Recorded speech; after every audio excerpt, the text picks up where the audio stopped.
C'est une petite berline avec l'avant de la 508, un profil qui se veut solide et surtout un gros coffre proéminent. Ce coffre, c'est la preuve que la 301 n'est pas faite pour nous. C'est pour ça que Peugeot ne l'importe pas. Les Européens n'aiment pas les voitures de cette forme, surtout aussi courtes. Ah, c'est comme la météo, c'est pas très beau, mais honnêtement, c'est pas pire que ça. La Dacia Logan, gros succès commercial chez nous, en France. Alors pourquoi la 301, ça marcherait pas en France aussi? Moi, je pense qu'il y a une forte demande pour la Peugeot 301, qui n'est pas une marque low cost. Je propose beaucoup de Dacia. Les clients tiquent un peu sur la marque et je pense que ces clients-là qui refusent la Dacia vont aller sur la Peugeot. Alors, l'intérieur. Bon, le siège, c'est un peu comme dans la Dacia, c'est des sièges moyens, bas de gamme. Le plastique dur, même chose, comme dans une Dacia.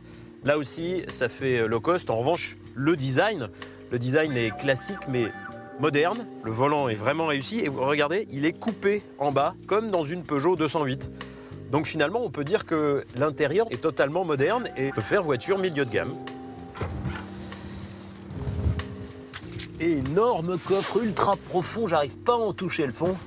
Énorme, comme une voiture low cost, comme une Dacia.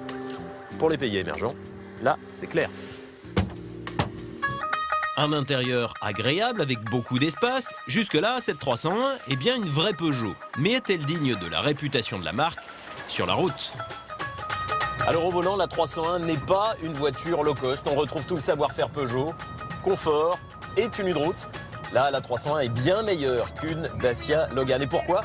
Tout simplement parce que la 301 a le même châssis que la Peugeot 208, la toute nouvelle Peugeot 208, un châssis moderne, l'un des meilleurs châssis du moment. Design mis à part, tout semble indiquer que cette 301 est une vraie Peugeot, pas un modèle low cost. Mais justement, le prix, il est Peugeot ou il est low cost? Eh ben, entre les deux. Notre 301 diesel milieu de gamme coûte 14 850 €. C'est 2 500 € plus cher qu'une Dacia Logan à équipement comparable. En revanche, la 301 coûte 3 000 € de moins qu'une 208, avec le même châssis et le même moteur. Alors pourquoi Peugeot ne vend pas sa 301 en France? Eh ben c'est clair, la voiture n'est pas intéressante face à une Logan beaucoup moins chère. Mais surtout, la 301 ferait énormément de tort à la 208. Le constructeur ne peut pas se tirer une balle dans le pied. Tant mieux pour le mandataire de La Rochelle qui importe la voiture des pays de l'Est, jusqu'à ce que Peugeot change d'avis.